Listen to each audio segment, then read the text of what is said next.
para essa sessão de homenagem, Amped Education Review, pequenos grandes livros que influenciaram a educação brasileira.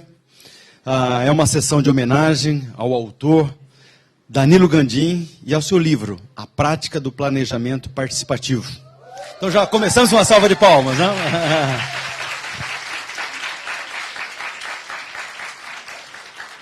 E para compormos essa mesa, nós chamamos a professora Andréa Gouveia, nossa presidente, professor Gustavo Fishman, da Education Review, por favor, professora Elizabeth Macedo, da UERJ, professora Maria de Lourdes Tura, da UERJ, e nós vamos, não sei se o protocolo seria deste jeito, mas a gente gostaria de já chamar também, convidar o nosso convidado de honra, o professor Danilo Gandin, da Universidade Federal do Rio Grande do Sul. É isso aí, então estava certo mesmo. Por favor.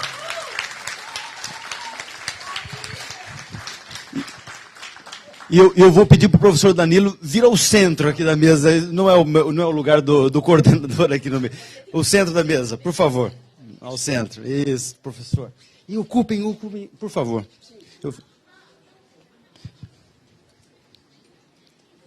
E, por favor... Então, vamos lá. Obrigado, professor. Então, tá bem. Isso. Deixa eu ajudar. Perfeito? Por favor, sente aqui do lado.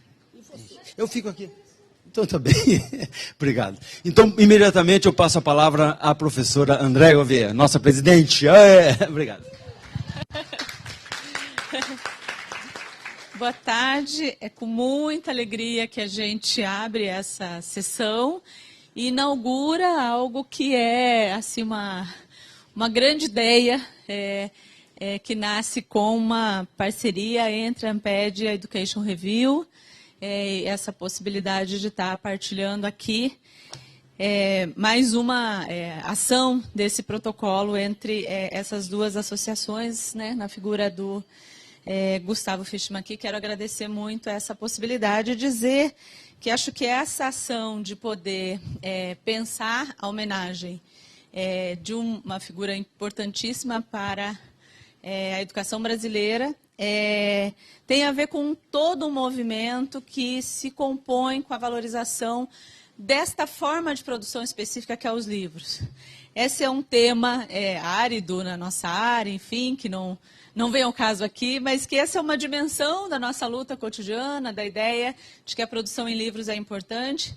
E essa articulação entre a Amped e a Education Review passa por aí, pela ideia de que não é só uma formalidade a defesa dos livros, no sentido de que ela compõe um aspecto da avaliação, mas que, de fato, a gente acredita nesse veículo e a ideia de homenagear livros que marcam a presença do pensamento educacional e chegam na escola, compõe essa grande compreensão do que é a valorização dos livros, né? Por isso esse nome singelo, Pequenos Livros que fazem grandes contribuições, para pensar a defesa da forma livro, mas a defesa dos livros que têm este conteúdo que a gente tanto repete que é importante de ser valorizado. E fazer isso, podendo fazer no meio desse protocolo, desse acordo entre a Education Review e a Amped, que tem como horizonte a possibilidade de divulgar em língua portuguesa resenhas de livros brasileiros pelo mundo, né? E essa acolhida, essa possibilidade de trabalhar junto com a Education Review, nos dá também essa possibilidade de horizonte, né? Da gente, para além das nossas disputas e cotidianas, essa possibilidade de olhar para fora e olhar para dentro. O Mário disse que só ia apresentar, chamar os nomes, mas o Mário é o nosso editor do braço brasileiro, né, da Education Review nesse momento.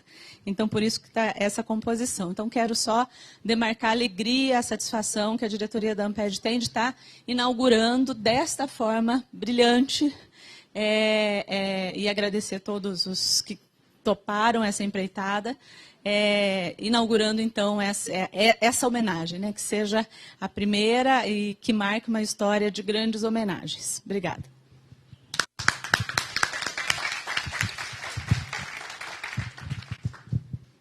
esse seria o momento para mim de fazer publicidade, falar de Education Review, que tem nome em português, resenhas educativas, mas não vou fazer isso. Só quero dizer que nós publicamos a primeira resenha de parte de parceria a semana passada, quarta. Foi bem corrida. E agradeço muito às autoras da resenha, mas agradeço muito mais ao autor do livro, que possibilita a resenha. E só quero contar para vocês que eu gostaria de ser como o Danilo. Eu gostaria de escrever como ele, de pensar como ele, de cientos de miles de docentes no mundo olhar para meu livro e dizer: eu compreendo o que está falando aqui e isto serve para melhorar a escola. Eu quero isso. E espero que este seja o primeiro de muitos pequenos livros que fazem história e que podamos celebrar nas Ampedinhas, nas Ampedres. Então, enchem o saco do Mário para mandar os seus livros, as suas resenhas, porque eu não vou ser como o Danilo, mas algum de vocês vai estar aqui, vai ser como o Danilo, vai ser como outros. Então, muito obrigado e espero as suas colaborações.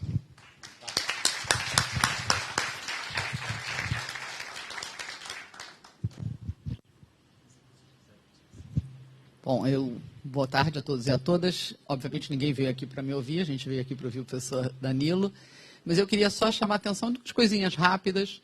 Né? Uma é contar para vocês, quer dizer, de que desde que a gente decidiu que a gente ia fazer isso, Maria de Lourdes e eu, a quantidade enorme de depoimentos que a gente tem tido de professores, colegas dentro das escolas, de pessoas que trabalharam, hoje mesmo a Marisa acabou de fazer isso, de pessoas que trabalharam com o livro do professor Gandim, que trabalharam com o professor Gandim quando ele andou por aí, né, por esse mundo, nos ensinando que planejamento não era uma coisa sem vida, que planejamento não era uma coisa chata. Né? Então, isso assim, eu postei no Facebook hoje de manhã só dizendo que alguém já leu esse livro? Quem lembra de ter lido esse livro? Quer dizer, em, 4 horas eu tenho 68 likes imediatamente, e nesse momento em que a gente está aqui. Então, isso dá uma dimensão da relevância e da importância da obra do professor Gandim. E uma outra coisa também que eu queria chamar a atenção aí uma leitura, acho que um pouco minha, mas partilhada por um conjunto de pessoas. Quer dizer, o quanto é importante a teoria crítica no Brasil, né, e o quanto é importante a teoria crítica no Brasil por pessoas como o professor Gandim, né, que tiveram a sapiência, né, de trazer, de olhar a escola com respeito. Né? Então, de chegar na escola, de olhar a escola, de falar do planejamento participativo, da educação, a partir da visão da escola, entendendo esse espaço como espaço onde a educação se faz. Isso é um diferencial da teoria crítica no Brasil, né? Eu acho que ele é um diferencial da teoria crítica no Brasil, porque a gente teve aqui pessoas que respeitam esse espaço da escola. Né? Isso é tão forte que mesmo em momentos muito duros, né, para a educação, como esses que a gente está passando agora, né, mesmo nessas diretrizes muito centralizadas, esses momentos não tão auspiciosos, né, a gente vê a força das escolas, a força das professoras na escola dizendo: não, a gente vai manter aqui aquilo que a gente tem, aquilo que a gente fez, aquilo que a gente sabe fazer. Né, isso eu acho que é uma lição que a gente aprendeu, a gente diz na resenha com os grandes, né, e eu agradeço muito. Eu acho que a última coisa que eu quero fazer aqui é expressar o agradecimento de todos nós, né, à figura, ao trabalho do professor Gandim e principalmente ao fato dele estar aqui com a gente, resistindo nesse momento tão difícil, aqui e em outros lugares, trabalhando, né, resistindo nesse momento tão difícil que a gente está passando na educação brasileira e não ter ido jogar bocha. Né?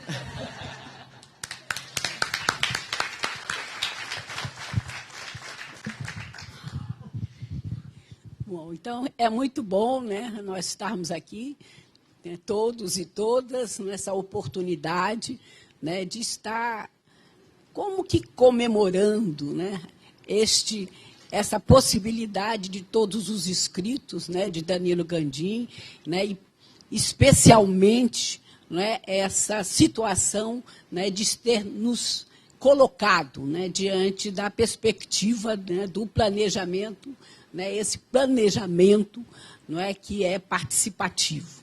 Não é? E ele nos textos deles e neste texto, né, que a gente vem aqui priorizando, não é, ele chama a atenção desse momento, não é, que se estava vivendo, né, na produção, né, desse texto, que é um planejamento normativo, né? Ele destaca muito, né? Quer dizer, nós estamos nessa situação, né, nesse momento, não é, desse planejamento normativo.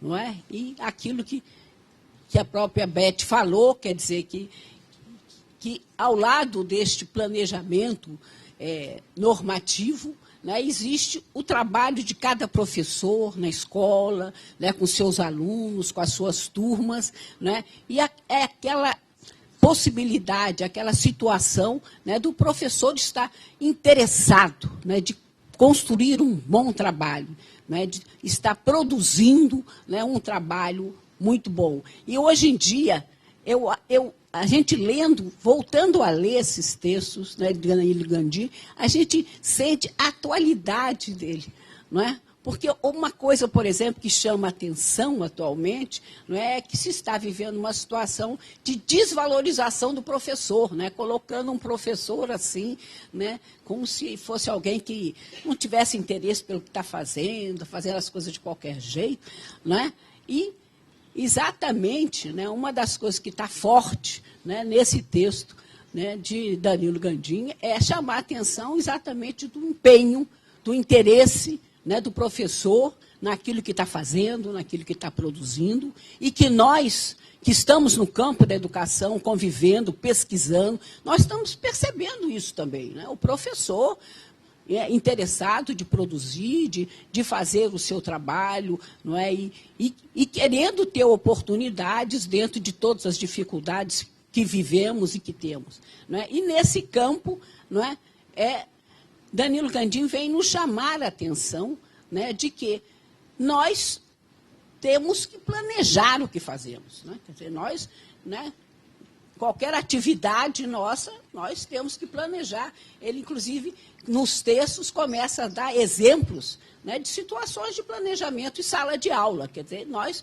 estamos diante, né, desse grupo de alunos, dentro da nossa sala de aula, nós temos que planejar esse trabalho, nós planejamos, né, o trabalho que fazemos, né, e pensar o planejamento também, né, no sentido amplo, né, quer dizer, e que ele participou em muitas situações, como veio aqui a dizer, né, quer dizer, o planejamento dentro de uma secretaria municipal de educação, né, com aquela montanha de escolas, né, de trabalhos e de propostas, né, aquela porção, né, de alunos que estão ali e que nos interessa a cada um de nós, não é, que essa oportunidade de trabalho seja muito boa.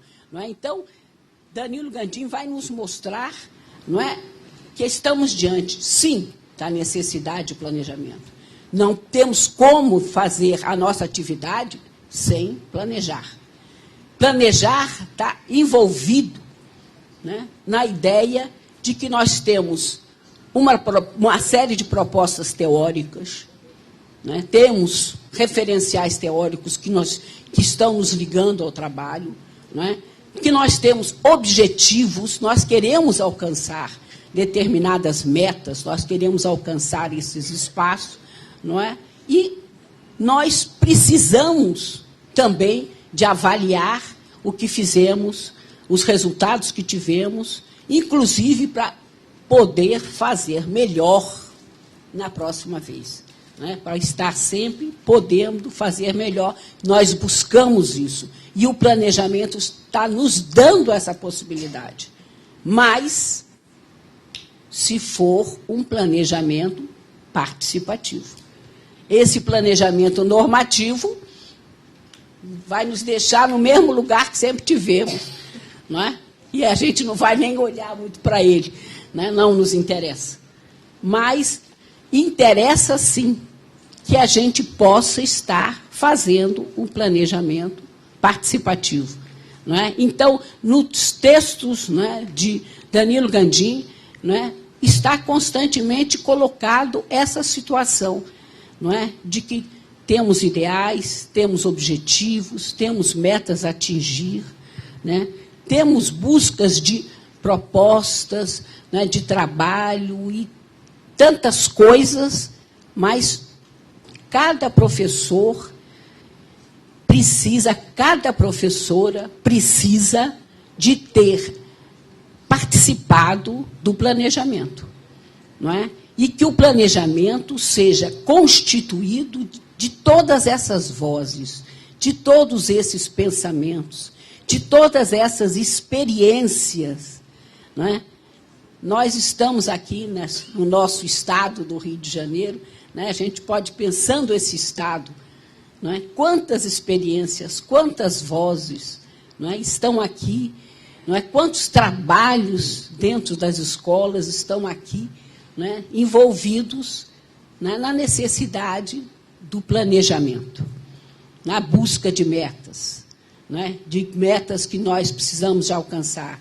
E aí, mais uma vez, eu digo da atualidade, não é, desses textos. A gente lê um texto que foi escrito há um tempo atrás, e como ele tem atualidade, né? Danilo Gandin está dizendo das nossas diferenças, da nossa multiplicidade de propostas, das nossas múltiplas experiências, não é? E de como podemos fazer um discurso em que possa a gente estar planejando, né, a partir desta multiplicidade, dessa diversidade, não é? Quer dizer, essa que está nos encontrando, não é? E que é a coisa, assim, vamos dizer, a coisa boa, a coisa rica do nosso país que nós vivemos.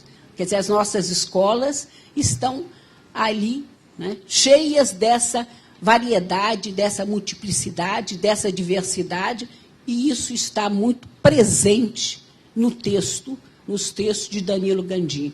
Muito presente, chamando a atenção de que o professor, ele tem conhecimento, ele tem formas de produzir, ele produz saber e ele aprende. A gente está diante desta fala importante. O professor, enquanto ensina, ele está aprendendo e cada dia mais podendo ensinar, porque cada dia mais está aprendendo. Então, são coisas importantes, né, que estão nestes textos, nesse texto que nós estamos homenageando de Danilo Gandin, não é? E que está principalmente lembrando que trabalhamos, o nosso trabalho precisa de ser planejado, o planejamento é alguma coisa muito ampla, não é? E que só tem sentido se o planejamento for participativo. Aquele que vai fazer, aquele que está fazendo, é aquele que está fazendo também o planejamento. Não é? Então, não vem lá do MEC, não vem lá, né, daquele lugar lá longe, não é? E aqui bateu na minha mão. Não vem lá da Secretaria de Educação, né, uma proposta que de repente bateu ali. Né? Não, isso aí não é nada. Isso aí não tem nenhum sentido. Né? Isso é, vamos dizer, uma perda de tempo de quem está fazendo. Né? Só tem sentido, não é, a gente estar fazendo juntos, não é, estarmos os professores juntos fazendo o planejamento. Né? Isso é alguma coisa que eu estou chamando a atenção, que tem uma atualidade enorme, né? Na nossa experiência, nas nossas vivências, dentro da escola, dentro dos espaços, dentro das universidades, né? Dentro das nossas situações de docência, nós sabemos o quanto isso é atual, importante, não é? E necessário para a gente.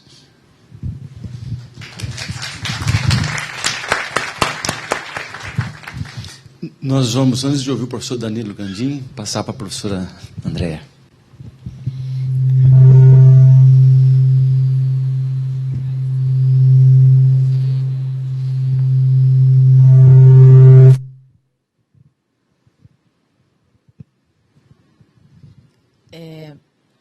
Nós gostaríamos claro, toda essa cerimônia é a nossa homenagem, mas a gente gostaria ainda que o professor levasse um pequeníssimo lembrança, né, material, vamos dizer assim, desse momento.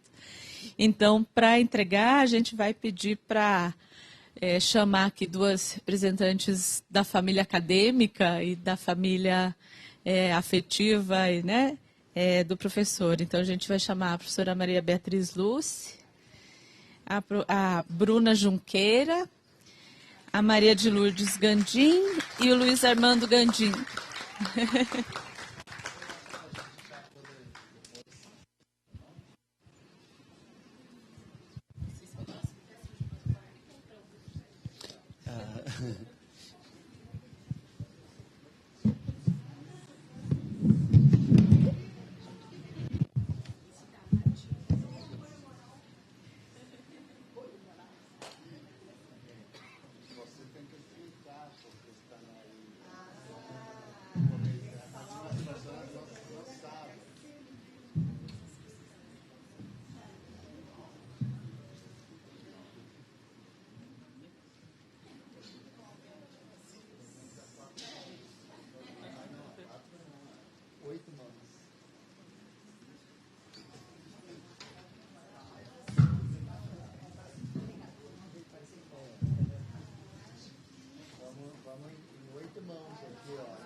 Luis, explica por qué están aquí.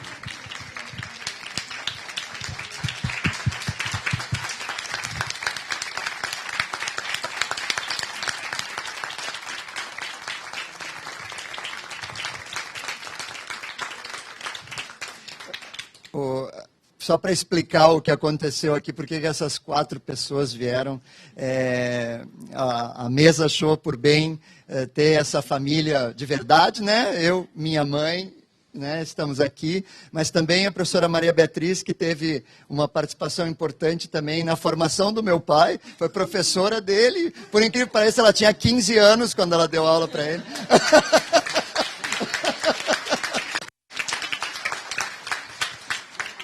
E, de alguma forma, a Bruna, que representa uma nova geração, é minha orientanda de doutorado, e que também está aqui representando essa nova geração de pesquisadores.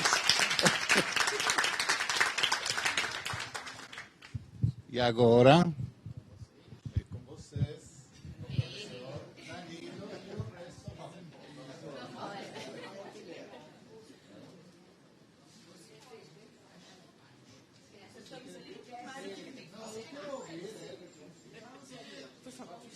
Obrigado.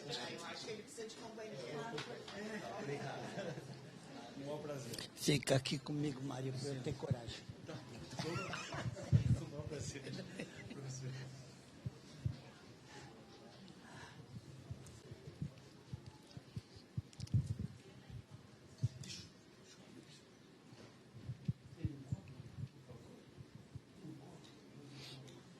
Vai assim mesmo, vai assim mesmo. Eu bebi bastante água, mas vocês me deixaram emocionado e preciso mais água. Quanto mais emocionado, mais água a gente precisa.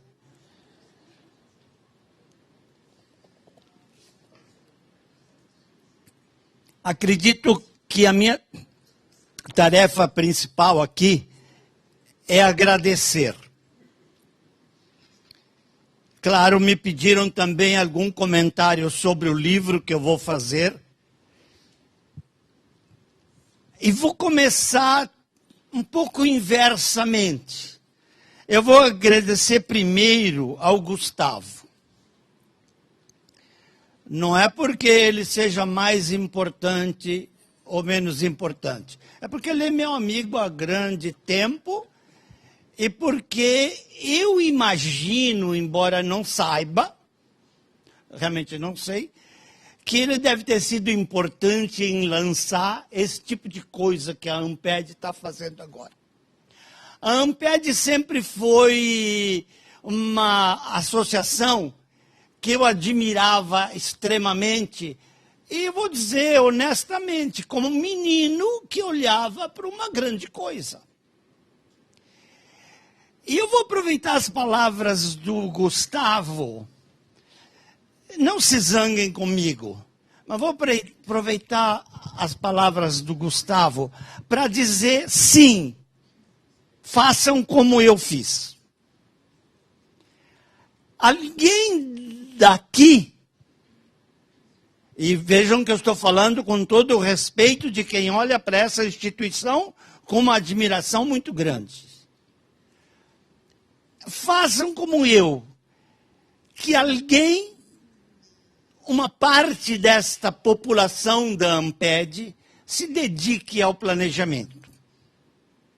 O planejamento precisa de poucos trabalhadores. Mas ele precisa de trabalhadores que sejam realmente capazes de distinguir um objetivo de uma estratégia.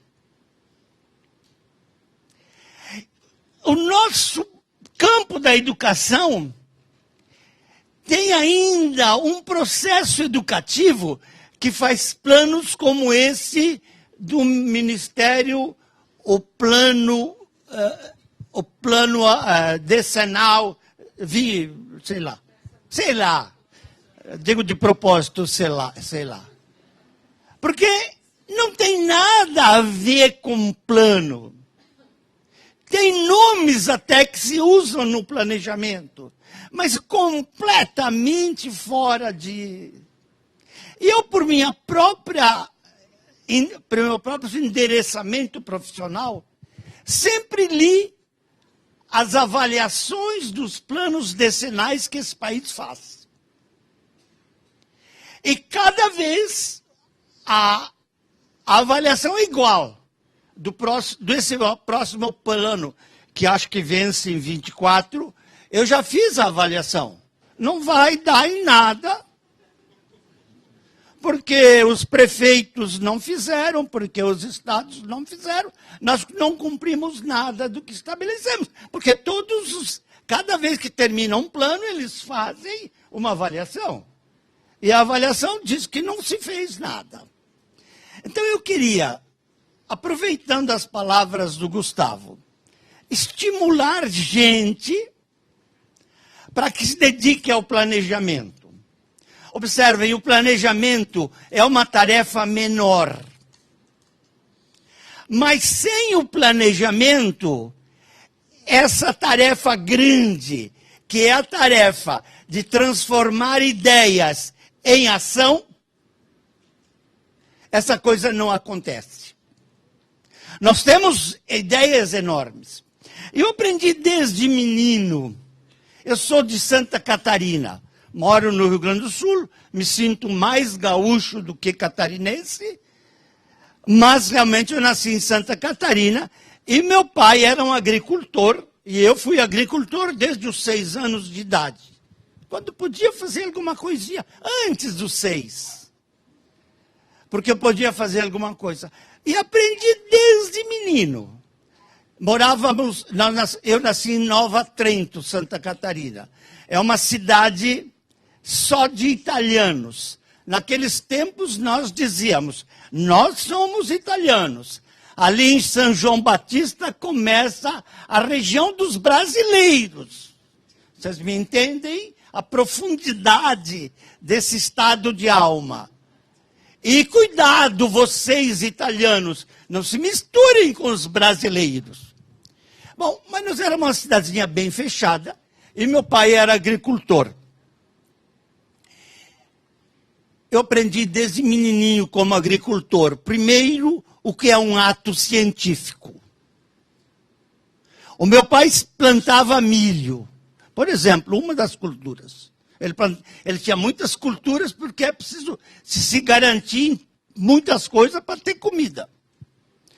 Ele plantava milho. Eu descobri desde pequenininho que meu pai fazia um trabalho científico, que era o seguinte: qual é a distância que ele ia deixar uma cova de milho da outra cova de milho?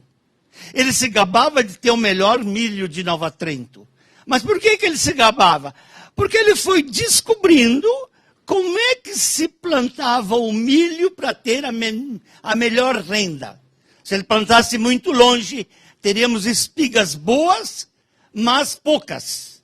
Se ele plantasse muito perto, teríamos bastantes espigas, mas muito feias, muito ruins. E ele chegou a esse ponto de se gabar, de dizer, eu planto milho como se deve plantar. Isso aprendi quando eu...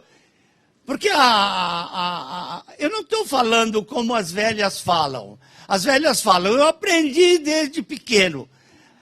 Não estou falando desse sentido, porque quando as velhas falam, eu aprendi desde pequeno, elas querem dizer alguma coisa que disseram para ela, mas elas não aprenderam, só ouviram. Eu não, estou falando de coisa aprendida. E eu aprendi uma outra coisa e agora volto para o planejamento total. Para nós termos uma boa polenta, era preciso ter um bom milho. Observem, eu estou comparando o milho às nossas teorias educacionais, aos nossos pensamentos educacionais. Mas para termos uma boa farinha, portanto, uma boa polenta, que era o que nos interessava, precisávamos ter um bom moinho. Reparem, os moinheiros eram poucos. Os plantadores de milho eram multidão. E eu, desde que consegui levar um saquinho de 15 quilos nas costas, comecei a levar milho pro moinheiro e ele moía.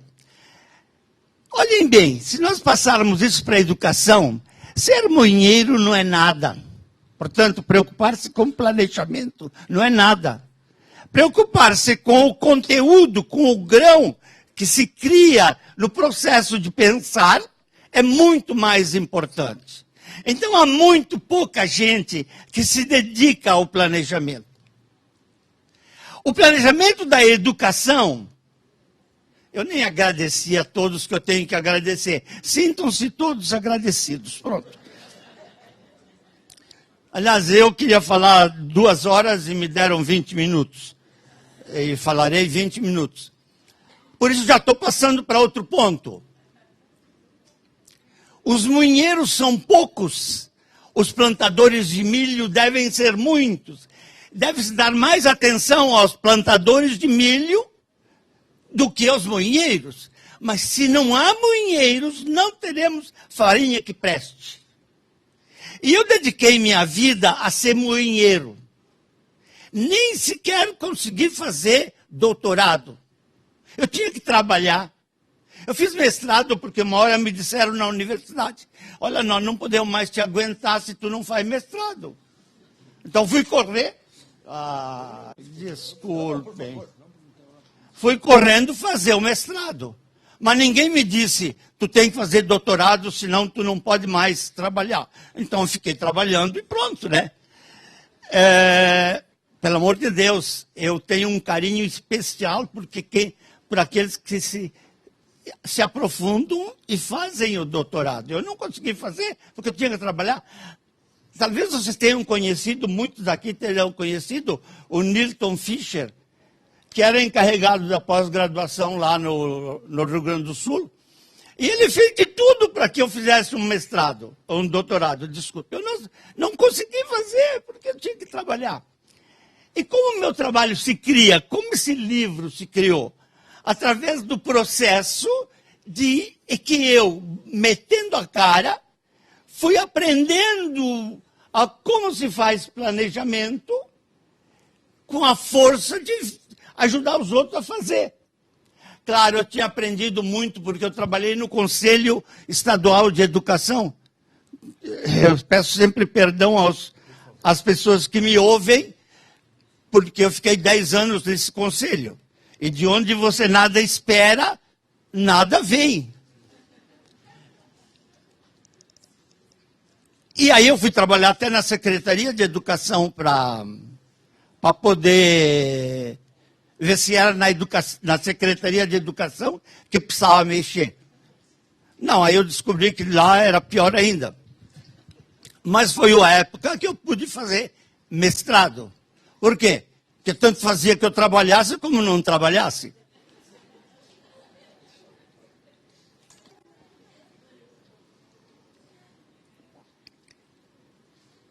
Eu tive a minha descoberta. Eu fiz muitos cursos, inclusive um junto com a professora Maria Beatriz, que foi importante na minha vida. Que a dona Graciema arrumou um curso para nós junto com a Sudesul. Gente, eu estudei planejamento 720 horas. Era de manhã e de tarde lá na URGS, dirigido pela dona Graciema. E nós aprendemos um pouquinho de algumas coisas, mas não de planejamento. Eu fiz mestrado com concentração em planejamento, aprendemos alguma, mas não.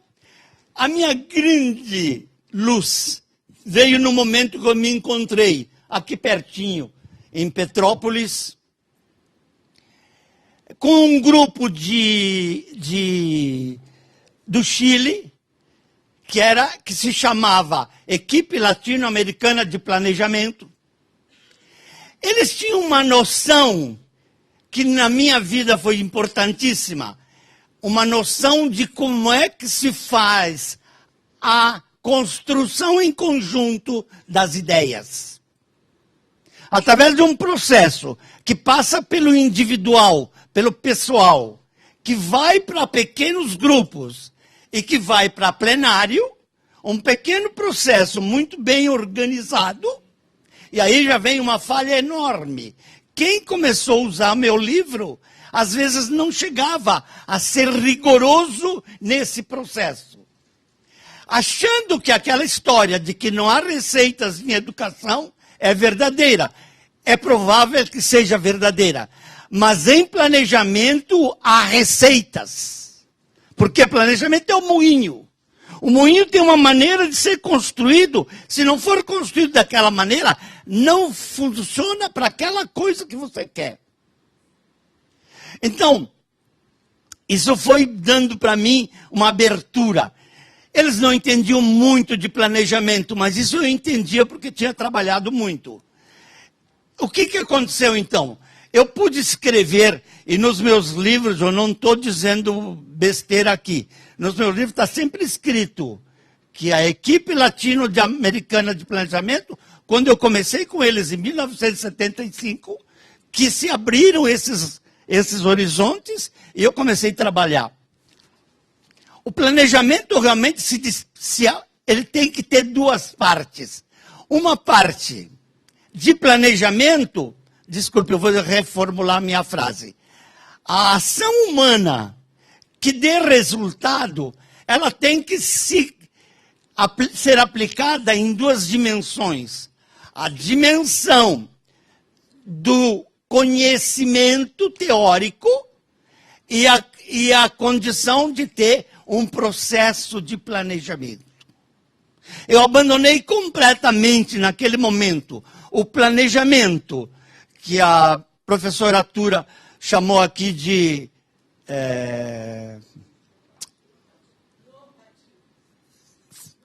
normativo. Por quê? Porque há descoberta ali de uma coisa fundamental. O planejamento precisa de duas coisas. Ele precisa usar o método científico. Se não usar o método científico, não vale o papel em que ele está escrito. Segundo, ele precisa ser participativo, e aí já é opção pessoal, porque o planejamento dos meus livros pode ser executado por uma pessoa dona do negócio. Tenho exemplos disso na minha vida. Mas ele é interessante, ele realmente alcança um processo pedagógico e político, porque o referencial tem que ser político e tem que ser pedagógico, na medida em que ele é trabalhado. Nessa condição, por quê? Porque, por exemplo, se você pega a receita do planejamento estratégico, que hoje em dia existe por aí, ou da qualidade total, como já se fez. Você não alcança a falar daqueles pontos que num planejamento da educação importam. Por 2 motivos. O primeiro motivo é que a educação só faz planejamento. Estou exagerando um pouco. E vocês sabem que a minha preocupação maior não é com a universidade. A minha preocupação maior sempre foi, embora eu trabalhasse em universidade, a minha preocupação maior sempre foi o ensino básico.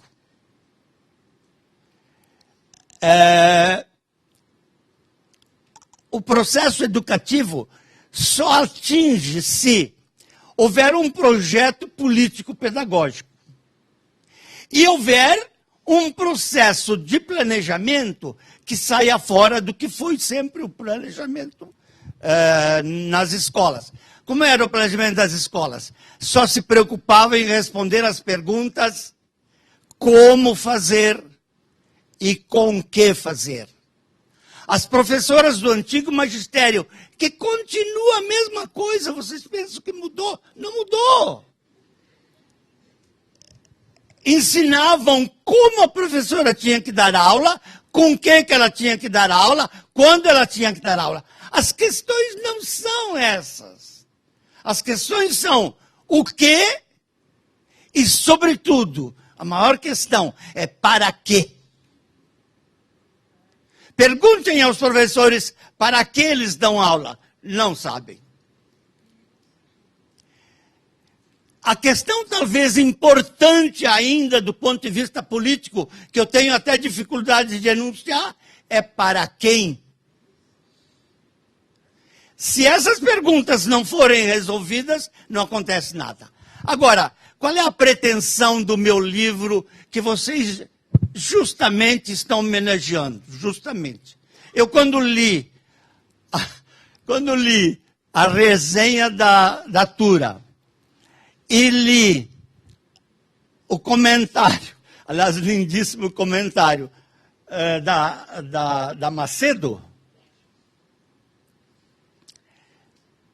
eu pensei, pode dizer nome feio, né? Porque o presidente diz, eu posso também. Eu disse, puta merda, o meu livro é bom. Quando eu li o que elas escreveu.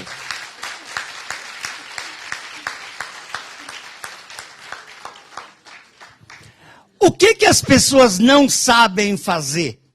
E que vocês precisam, alguns, se tornarem professores de planejamento para ajudar. Número 1, não sabem fazer diagnóstico. As pessoas ainda pensam que diagnóstico é feito assim, como eu ir para o médico e dizer, doutor, me dói a barriga. Se eu falo muito, me seca a boca. Isso não é diagnóstico porcaria nenhuma. Isso é a situação que eu estou vivendo nesse momento. A gente tem que falar na realidade, quando fala em planejamento, tem que falar. Para saber em que realidade nós estamos. Mas não em pensamento de planejamento. Tinha uma água aqui. Desculpem, é que eu tenho pouco tempo, então tenho que falar depressa. Eu vou roubar um pouco de tempo, sim. O diagnóstico. As pessoas confundem diagnóstico. Vamos pensar num médico. As pessoas confundem diagnóstico com dados a respeito do paciente. Quando ele nasceu, que doenças ele teve. Isso é diagnóstico? Não é, isso é a situação dele. As pessoas confundem diagnóstico com os exames que o médico manda fazer no laboratório. Tudo isso não é diagnóstico. O que é o diagnóstico é o juízo que o médico faz, dizendo qual é a sua diferença como ser humano concreto em relação ao ser humano teórico. Eu vou usar essa expressão, vocês me entendem. O médico tem na cabeça e no coração o que deve ser uma pessoa sã em cada idade. Ele nos examina para chegar à conclusão de qual é a distância desse ser humano concreto aqui com aquele ser humano ideal. Isso é diagnóstico.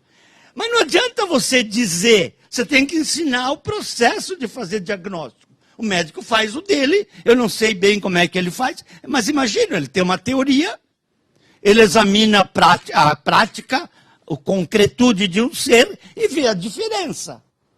Observem, transformem isso para a educação e o diagnóstico. Só que para isso, precisa modelos, técnicas, instrumentos, até conceitos são necessários para fazer isso. E eu dediquei minha vida a esclarecer esses conceitos, esses modelos, essas técnicas, esses instrumentos.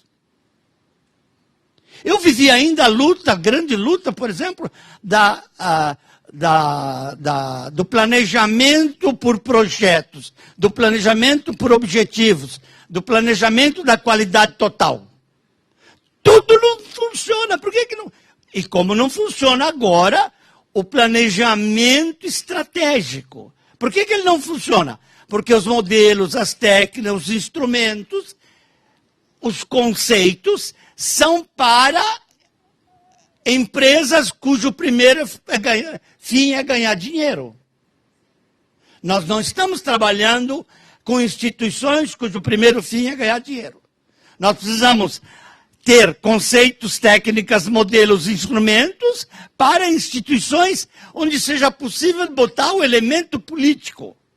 Não, nada de escola sem partido, isso é idiotice completa, mas não estou falando nisso. Mas você tem que ter um projeto político. Não acredito em gente que queira mudar a escola se não tem um projeto político, é evidente.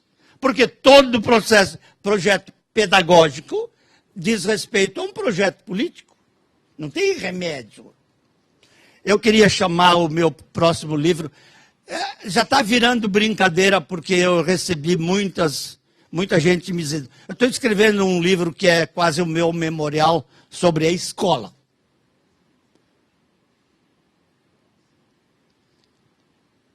E cheguei a pensar em botar o nome: A Pedagogia de Paulo Freire a Bolsonaro. Eu acho que ia vender bastante.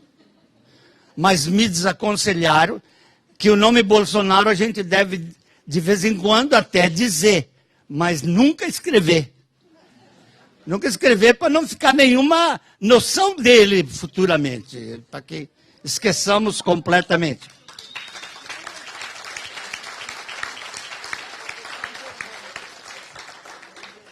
Qual é a segunda coisa que as pessoas não sabem? Deixa eu dizer primeiro uma coisa que o meu livro diz com força.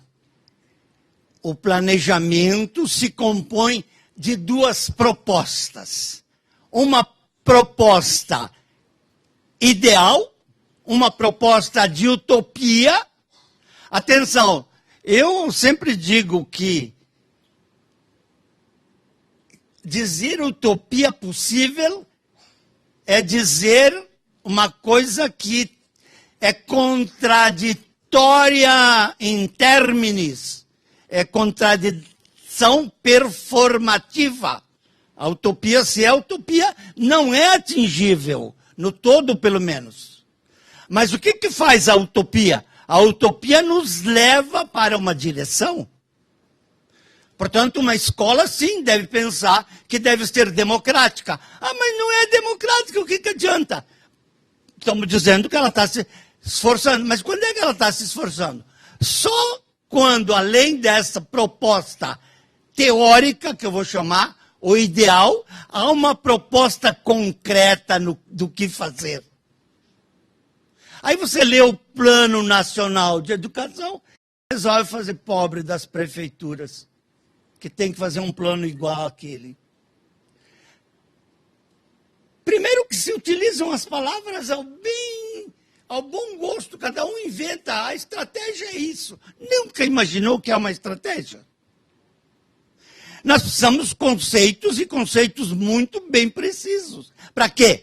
Para sair dessa proposta ideal para chegar numa proposta concreta para um determinado tempo.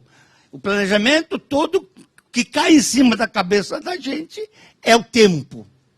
Se eu proponho um plano para 3 anos, em 3 anos eu não posso chegar muito perto da utopia que eu tramei. Mas posso ir me aproximando. E no fundo essa é a... E aí vem uma coisa terrível, terrível. O planejamento participativo, que está no meu livro, ele está conseguindo bons resultados ao fazer a primeira proposta. O que eu chamo de marco situacional, de marco político e de marco pedagógico. Não está conseguindo fazer o diagnóstico direito porque faltam instrumentos. Observem que o meu livro trata do planejamento, levando os conceitos da pesquisação e da pesquisa participante. Hoje em dia se fala pouco nisso, mas isso é importantíssimo na hora de fazer um diagnóstico. E o terceiro elemento, o grande elemento que diz a verdade, são técnicas, e o meu livro divide em objetivos. Atenção, não estou falando em objetivos quando eu falo em referencial, quando eu falo em utopia. Por quê? Porque esse tem muito mais que objetivos, tem abertura. Estou falando de objetivos operacionais. Os objetivos operacionais, as estratégias, as políticas, as medidas permanentes e as regras estão nesse segundo bloco da proposta concreta do que vamos fazer. Eu sou um homem que sempre viveu agradecendo, porque eu fui mais ou menos levado pelos anjos, eu atribuo aos anjos, há muitos anjos celestes e alguns anjos terráqueos, ter sido empurrado para isso.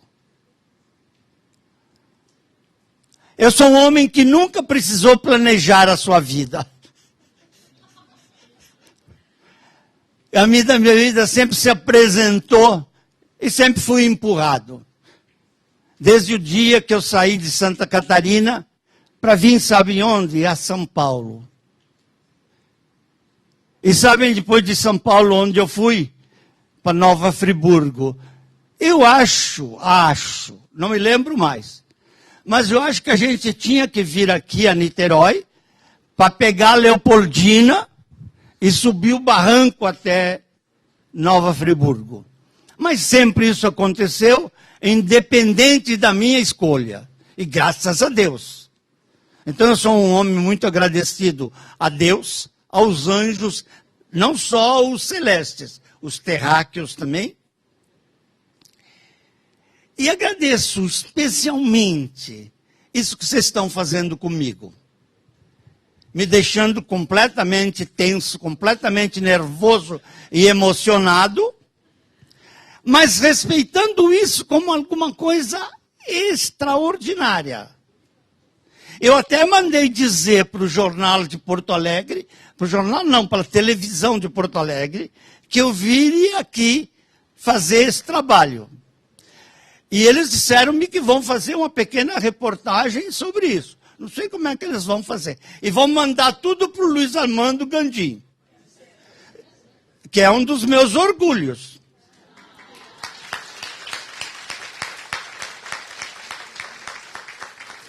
E eu agradeço a Amped e as resenhas educativas, não porque eu estou recebendo hoje isso, mas pelo que vocês vão fazer no futuro. Porque eu senti em toda coisa que estava acontecendo que a Amped e as resenhas educativas iam fazer ano após ano agora isto. Isto é profundamente necessário. Alguém falou isso aqui. Então continue nisso e, por favor, as pessoas que são jovens há pouco tempo, eu já sou jovem há muito tempo, eu tenho uma semana só para cumprir 83 anos. Então, um pedido. Se alguém concordar comigo e me amar de qualquer maneira, pense na possibilidade de se dedicar ao planejamento. Mas aí, não para fazer um plano com o Plano Nacional de Educação, pelo amor de Deus. Mas para fazer planos realmente que sejam claramente utópicos na sua primeiro momento.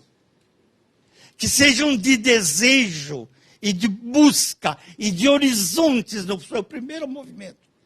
Mas que depois, através de um diagnóstico rigoroso, encontrem as necessidades e comecem a satisfazer aquelas necessidades. Nesse nível, tudo é possível, o que for pensamento eticamente sustentável. Nesse nível, só é possível aquilo que é possível, aquilo que é exequível. Você não pode pôr aqui uma coisa que não é exequível, embora lá você tenha posto. Você botou lá que nós queremos uma educação em cada escola completamente democrática. Mas você tem que pôr aqui ações, atitudes, regras que levam, rotinas, que levem a ser mais democrático. Se você, cada 2, 3 anos, conseguir uma caminhada nessa direção, ótimo. Não precisa alcançar a perfeição. Eu estou plagiando Milor Fernandes. Milor Fernandes era um filósofo que se perdia nas revistas rindo de nós. E ele escreveu uma vez: a verdade é a busca dela.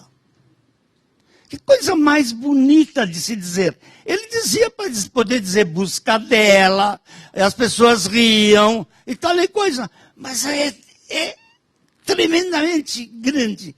A verdade é a busca dela. Eu traduzi isso para o seguinte: a perfeição é a busca dela. Se você quer ser perfeito, busque a perfeição. E se você só quer dar aula de matemática e passar o seu tempo, não faça nada, vá dormir. Muito obrigado.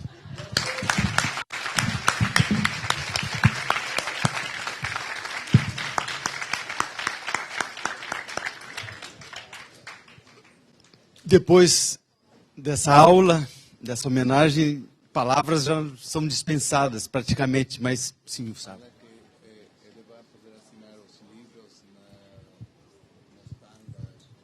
À frente? Na voz. Então, antes da finalização, uma lembrança: os livros serão assinados no estande da Vozes. Tudo bem? Mas só para dizer uma palavrinha, qualquer coisa além é dispensável. Como o senhor disse, precisa teoria. Precisa teoria.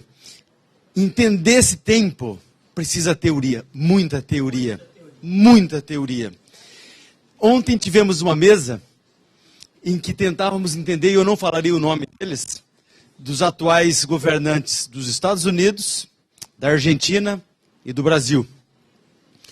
E foi com muito esforço, a Giovana está aqui, ela coordenava a mesa de ontem, foi com muito esforço, mas como, a que se assemelha esse tipo de comportamento de governante? Que planejamento que tem nesse tipo de governança?